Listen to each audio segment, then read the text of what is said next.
ने वाह गुरु नाम सिद्ध किया। गोस्वामी जी महाराज आए, गोस्वामी जी महाराज ने राम नाम सिद्ध किया।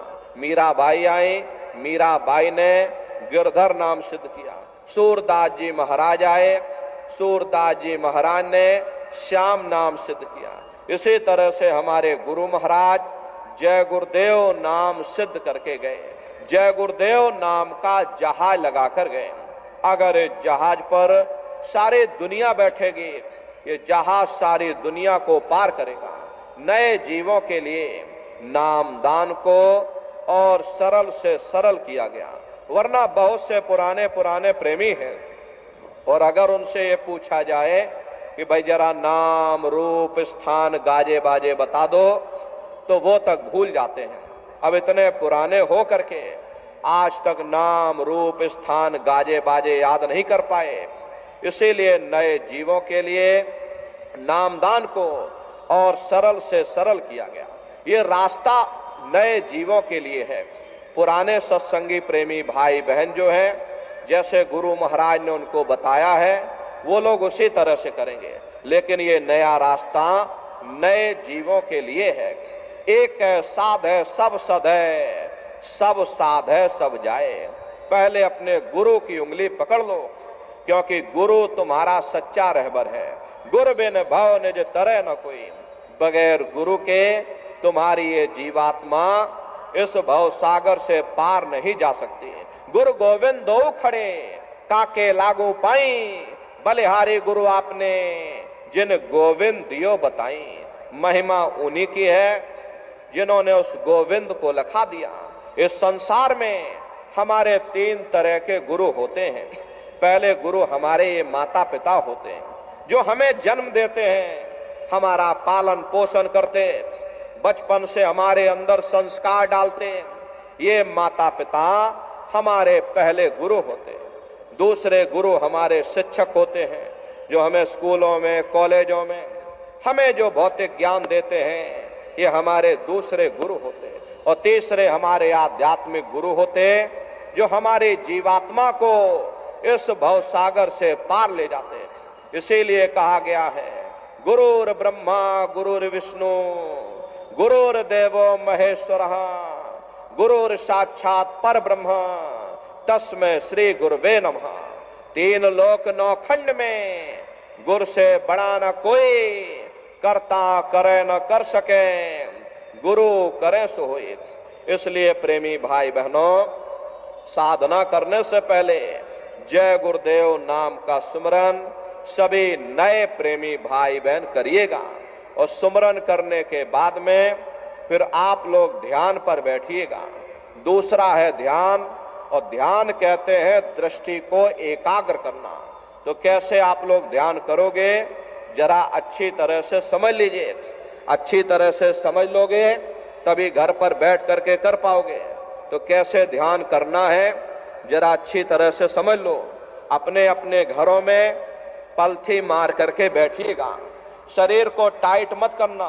अब बहुत से प्रेमी गलती कर देते हैं कि ध्यान के समय पर अपने शरीर को बिल्कुल टाइट कर देते हैं। अब आप अपने शरीर को ही टाइट कर डालोगे तो शरीर तुम्हारा थक जाएगा, फिर शरीर ढीला पड़ जाएगा, फिर जैसे के तैसे हो जाओगे। इसलिए पहले से ही अपने शरीर को बिल्कुल ढीला छोड़ दो। जितना आराम से आप बैठोगे उतना आपके लिए अच्छा रहेगा। तो ढीले बदन से आराम से बैठ जाना। बाहर से अपनी आंखों को बंद कर देना। इन आंखों पर भी कोई जोर मत लगाना।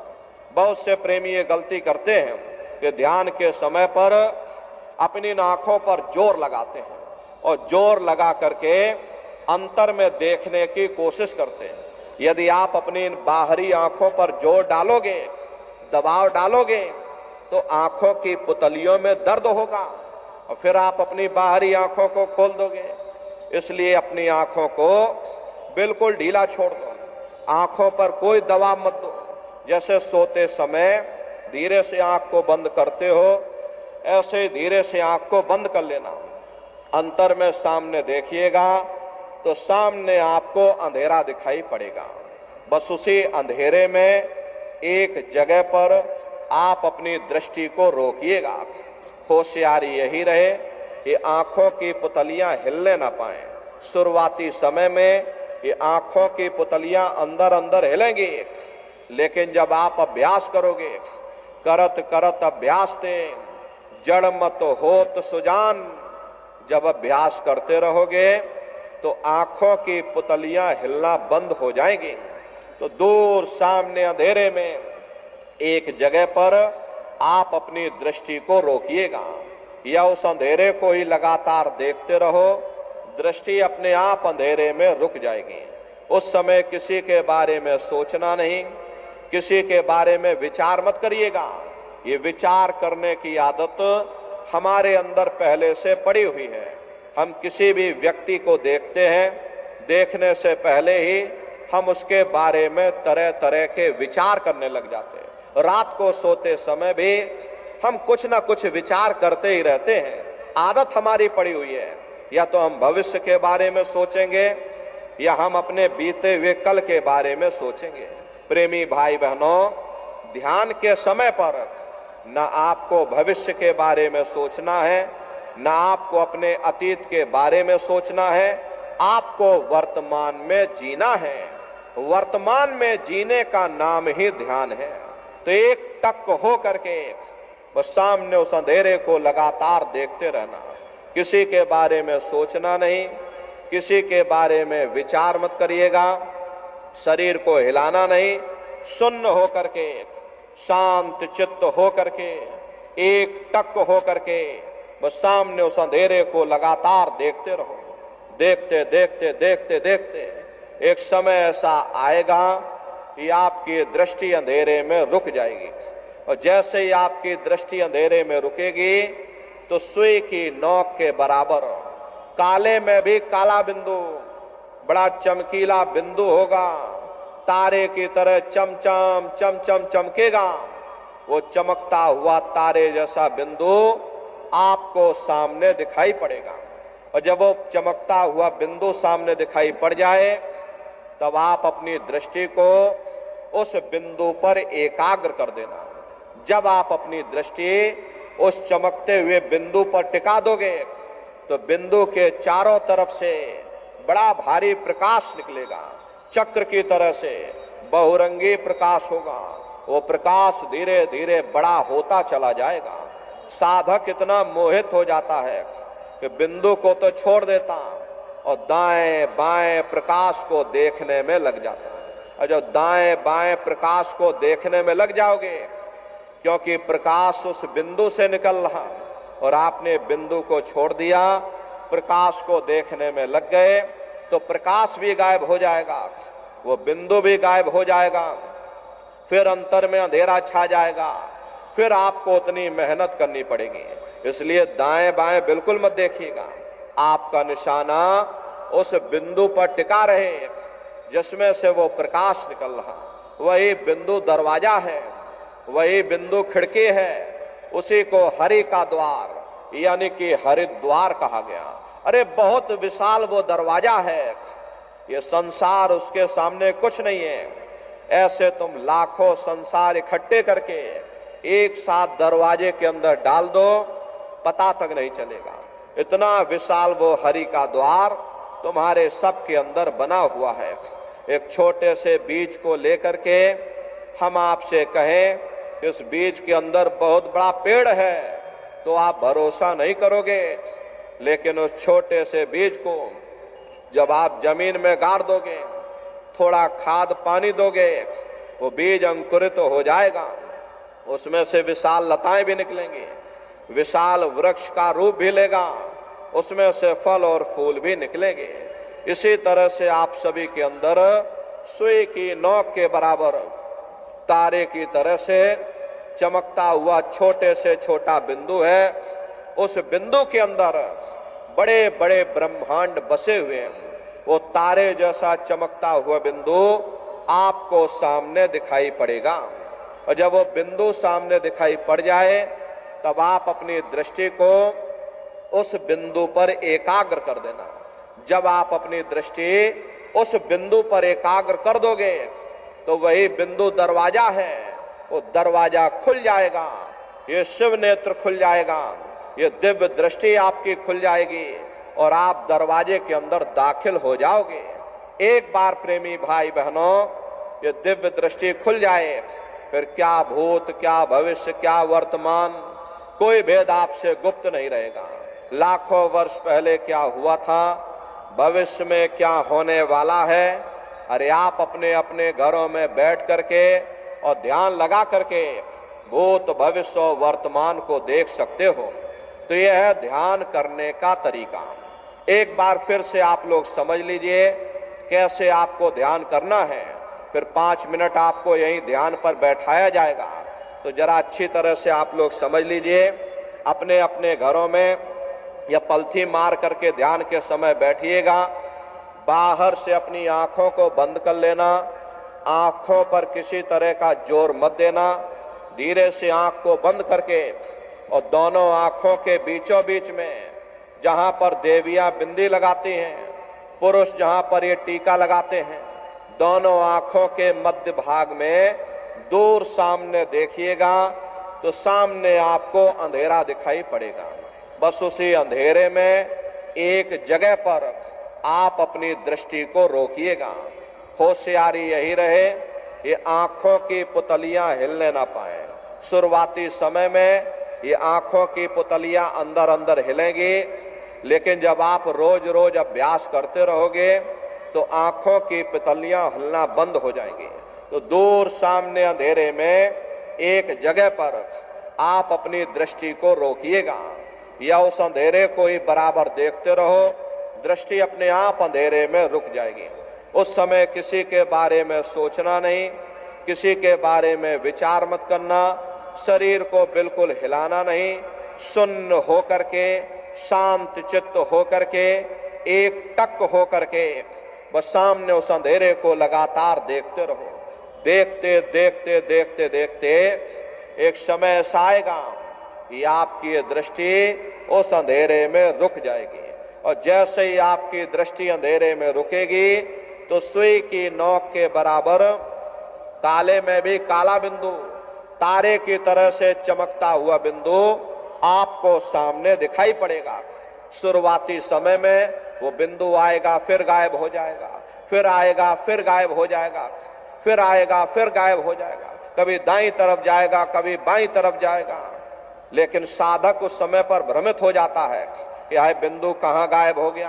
तो आंखों की पुतलियों को दाएं बाएं घुमा करके देखना पड़ता है। प्रेमी भाई बहनों, ये साधक दाएं बाएं देखने लग जाता है। अगर तुम दाएं बाएं आंखों की पुतलियों को घुमाओगे तो प्रेमी भाई बहनों दृष्टि आपकी एकाग्र नहीं होगी। इसलिए आंखों की पुतलियों को मत हिलाना। बिंदु गायब होता है, हो जाने दो। आपका ध्यान जब सामने बना रहेगा तो बिंदु फिर आपके सामने आ जाएगा। और जब वो चमकता हुआ बिंदु सामने आ जाए तब आप अपनी दृष्टि को उस बिंदु पर एकाग्र कर देना। और जब आप अपनी दृष्टि उस बिंदु पर एकाग्र कर दोगे तो वही बिंदु दरवाजा है। वो दरवाजा फट जाएगा, वो दरवाजा खुल जाएगा, ये शिव नेत्र खुल जाएगा, ये दिव्य दृष्टि आपकी खुल जाएगी और आप दरवाजे के अंदर दाखिल हो जाओगे। तो प्रेमी भाई बहनों, ये है ध्यान करने का तरीका। तो आप सभी लोग 5 मिनट ध्यान पर बैठिएगा। ऊपर से जरा कपड़ा डाल लो और धीरे से आंख को बंद करो। दूर सामने अंधेरे में एक जगह पर अपनी दृष्टि को रोकने की कोशिश करो। सभी लोग शाकाहारी रहना और शाकाहार का प्रचार अपने अपने क्षेत्रों में बराबर आप लोग करते रहिएगा। अरे सतयुग कैसे आएगा, राम राज कैसे आएगा? राम राज कोई भाषण देने से नहीं आएगा, राम राज कोई नारा लगा देने से नहीं आएगा, राम राज कोई भगवा फहरा देने से नहीं आएगा, राम राज कोई हिंदू मुसलमान करने से भी नहीं आएगा। अरे भाई राम राज जब आएगा जब लोगों के अंदर अच्छे विचार आएंगे। वरना राम के समय में भी रावण जैसे असुर होते थे, कृष्ण के समय में भी कंस जैसे असुर होते थे। अरे तब भी लड़ाइयां होती थी, तब भी युद्ध हुआ करते थे। राम राज का मतलब है अच्छे विचारों का आना। और अच्छे विचार जब आएंगे जब हर इंसान मानव धर्म का पालन करेगा। अरे मानव धर्म क्या कहता है? सत्य, दया, हिंसा, प्रेम और करुणा, यही मानव धर्म का आधार है। जब मानव के अंदर मानवता आ जाएगी, मानव के अंदर दया आ जाएगी, मानव के अंदर करुणा आ जाएगी, ये मानव दूसरों की पीड़ा को अपनी पीड़ा समझने लग जाएगा। अरे जब इंसान के अंदर इंसानियत आ जाएगी तब सही मायने में देश में राम राज आ जाएगा। इसीलिए महात्माओं ने कहा है, राम राज को लाना है तो पहले मानव धर्म अपनाना है। मानव को पहले मानव धर्म अपनाना पड़ेगा, मानव को मानवीय गुण अपनाने पड़ेंगे। इसीलिए हमारे गुरु महाराज कह करके गए, बच्चा गांव गांव जा करके तुम हमारे संदेशों को जन जन के बीच में पहुंचा दो। गांव गांव के लोग शाकाहारी हो जाएं, गांव गांव के लोग सदाचारी हो जाएं, गांव गांव के लोग चरित्रवान हो जाएं, आंखों में माँ बहन बेटी की पहचान कायम हो जाए। तो जब हमारा ये गांव बदल जाएगा तो पूरा समाज बदल जाएगा, निश्चय ही कलयुग में सतयुग आ जाएगा। इसलिए प्रेमी भाई बहनों, धर्म के प्रचार में आप सभी लोग अपना अपना योगदान दीजिएगा। आप सभी लोग एक एक गांव गोद लेने का होली के अवसर पर संकल्प लेकर के जाइएगा। भाई हम एक गांव गोद लेंगे, एक गांव के लोगों तक गुरु महाराज के संदेशों को पहुंचाएंगे। हरे प्रेमी भाई बहनों, हम सभी लोग अपने गुरु महाराज के जलाए हुए चिराग हैं। अगर एक एक चिराग एक एक गांव में पहुंच जाएगा, ये पूरा गांव बदल जाएगा, ये पूरा समाज बदल जाएगा। इसलिए प्रेमी भाई बहनों, गुरु महाराज के संदेशों को जन जन के बीच में पहुंचाने की जिम्मेदारी हम प्रेमी भाई बहनों की है। होली के अवसर पर आप लोग ये संकल्प लीजिएगा कि हम सभी लोग अपने मालिक के संदेशों को जन जन के बीच में पहुंचाएंगे। एक एक गांव गोद लेकर के गुरु महाराज के संदेशों को उन जीवों के पास पहुंचाएंगे, उनको शाकाहारी बनाएंगे। अरे वो लोग शाकाहारी हो जाएंगे, सदाचारी हो जाएंगे, वो लोग चरित्रवान हो जाएंगे, अरे भजन करने लगेंगे। इसका पुण्य फल आप प्रेमी भाई बहनों को बैठे बिठाए प्राप्त होगा। इसलिए प्रेमी भाई बहनों, इस जिम्मेदारी को आप सभी लोग निभाइएगा। सभी सत्संगी प्रेमी भाई बहन एक एक गांव गोद लेने का संकल्प लेकर के होली के अवसर पर जाइएगा। प्रेमी भाई बहनों, गुरु महाराज के संदेशों को जन जन के बीच में पहुंचाते रहना। गुरु महाराज के वचनों को जन जन के बीच में पहुंचाते रहिएगा। और जब आपके जिले में कार्यक्रम हो, उन नए प्रेमी भाई बहनों को, गांव गोद लिए हुए प्रेमियों को लेकर के सत्संग में लेकर के आइएगा। अरे उनको भी रास्ता मिल जाएगा, वो भी भजन ध्यान स्मरण करेंगे। इसका पुण्य फल आप प्रेमी भाई बहनों को प्राप्त होगा। थोड़ी हम मेहनत करें, थोड़ी आप मेहनत करो। प्रेमी भाई बहनों, गुरु महाराज की दया कृपा से बड़ी भारी वैचारिक क्रांति देश के अंदर उथल पुथल मचेगा। प्रेमी भाई बहनों, एक आध्यात्मिक वैचारिक क्रांति की लहर लोगों के बीच बीच में पहुंचेगी। ऐसी वैचारिक क्रांति होगी, इसकी जड़ इतनी गहरी होगी, उखाड़े से कोई उखाड़ नहीं पाएगा। इसलिए हमारी आपसे प्रार्थना है कि गुरु महाराज के संदेशों को आप सभी लोग जन जन के बीच में पहुंचाते रहिएगा। और देखो प्रेमी भाई बहनों, होली का ये कार्यक्रम मथुरा दरबार में यहीं पर मनाया जाएगा। ये प्रेमी भाई बहनों, होली के बाद में गुरु महाराज का भंडारा, हमारे गुरु महाराज का 17 मई से और 21 मई तक गुरु महाराज का ये पावन भंडारे का कार्यक्रम यहीं पर होगा। तारीख आप सभी लोग याद रखिएगा, 17 मई से 21 मई तक। तो आप सभी प्रेमी भाई बहन पधारिएगा। अरे अपने दरबार का दर्शन करना। प्रेमी भाई बहनों, ये हम प्रेमियों का दरबार है, हम प्रेमियों का गुरुद्वारा है। गुरु महाराज हमारे बराबर कहते थे कि बच्चा इस दरबार में तुम बराबर आते जाते रहना, दया दुआ आशीर्वाद लेते रहना, मंदिर के देवता के सामने अपने गुनाहों की माफी मांगते रहना। समय न मिले महीने में आ जाओ, महीने में समय न मिल पाए 6 महीने में आ जाना, 6 महीने में समय न मिल पाए तो साल भर में आ जाना, और जिसको साल भर भी समय न मिला तो महात्मा कबीर कह गए हैं, दरस बरस न कर सके ताको लागे दोष, कहे कबीरता दास की और कभी न पावे मोक्ष। गुरु महाराज हमारे मन से कहते थे, नारियों मैंने जो कुछ पाया है वो अपने गुरु की बदौलत ही पाया है, और अगर तुम मेरे गुरु को ही भुला दोगे बच्चा मैं तुमको भुला दूंगा। अरे छोड़ दिया जो मथुरा खितौना, चैन कहीं ना पाओगे, होगा तेरा कोई ना सहारा, आखिर में पछताओगे। इसलिए प्रेमी भाई बहनों, हमारी आपसे प्रार्थना है, अपने दरबार में बराबर हाजिरी देते रहना, दया दुआ आशीर्वाद लेते रहना। अभी भंडारे का कार्यक्रम हमारे गुरु महाराज का ये पावन भंडारा 17 मई से और 21 मई तक, तारीख आप सभी लोग याद रखिएगा, 17 मई से 21 मई तक गुरु महाराज का ये पावन पुनीत भंडारे का कार्यक्रम यही मथुरा दरबार में मनाया जाएगा। आप प्रेमी भाई बहनों सब परिवार पर आइएगा, नए जीवों को भी साथ में लेकर के आइएगा, अपने अपने बच्चों को भी बराबर लाते ले जाते रहिएगा। हम लोग ये सोचने लगते हैं, अरे बच्चों को क्या करेंगे ले जाकर, ये बच्चे छोटे हैं, इनको घर में रहने दो, इनको पढ़ाई लिखाई करने दो। अरे पढ़ाई लिखाई जरूरी है, हम आपकी ये बात मानते हैं कि आज के समय में शिक्षा बहुत जरूरी है, लेकिन प्रेमी भाई बहनों शिक्षा के साथ साथ अच्छे संस्कार भी जरूरी है, और संस्कार कोई एमए बीए की डिग्री कर लेने से ही पड़ जाते हैं। अगर एमए बीए की डिग्री कर लेने से ही इन बच्चों के अंदर संस्कार पड़े होते तो हिंदुस्तान में इतने वृद्धाश्रम न खोले जाते। अरे संस्कार पड़ेंगे महात्माओं के वचनों से, संस्कार पड़ेंगे सत्संग के माध्यम से, कि बच्चे देश के भविष्य हैं। इन बच्चों के अंदर अच्छी शिक्षा के साथ साथ अच्छे संस्कार डालना ये समय की बहुत बड़ी मांग है। इसलिए प्रेमी भाई बहनों अपने बच्चों पर विशेष ध्यान रखिएगा, इनको अच्छी शिक्षा देना, इनको अच्छे संस्कार देना, इनको शाकाहारी बनाना, इनको सदाचारी बनाना, इनको चरित्रवान बनाना, इनको भी तुम राम और कृष्ण बना दो।